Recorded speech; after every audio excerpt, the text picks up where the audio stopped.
நேரடி நெல் கொள்முதல் நிலையங்களில் 13 லட்சம் நெல் மூட்டைகள் தேக்கமடைந்துள்ளதால் கொள்முதல் பணி பாதிக்கப்படுவதாக விவசாயிகள் தெரிவித்தனர்.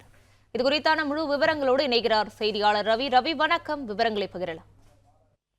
வணக்கம். திருவாரூர் மாவட்டத்தில் பார்த்தீங்கன்னா இந்த ஆண்டு ஜூன் 12ஆம் தேதியே மேட்டூர் அணை திறக்கப்படுவதன் காரணமாக குறுவை சாகுபடி பணியில விவசாயிகள் மும்முரமாக ஈடுபட்டு வருகின்றனர்.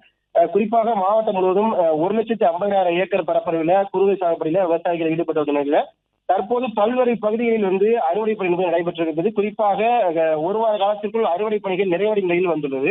இந்த நிலையில் இந்த வருடம் அதிகமாக மகசூல் என்பதும் விவசாயிகளுக்கு ஏற்பட்டுள்ளது. இதன் காரணமாக திருவாரூர் மாவட்டம் திருத்துறைப்பூண்டி, முத்துப்பேட்டை, நன்னிலம், புறவாசல், வலங்கைமான், மன்னார்குடி, கொர்ராச்சேரி உள்ளிட்ட பல்வேறு பகுதிகளில் தற்போது அறுவடை பணிகள் என்பது நடைபெற்று வருகிற நிலையில விவசாயிகள் அறுவடை செய்த நெல் மூட்டையில தங்கள் பகுதியில் உள்ள அரசு நேரடி நெல் கொள்முதல் நிலையங்களில் விற்பனை செய்து வருகின்றனர்.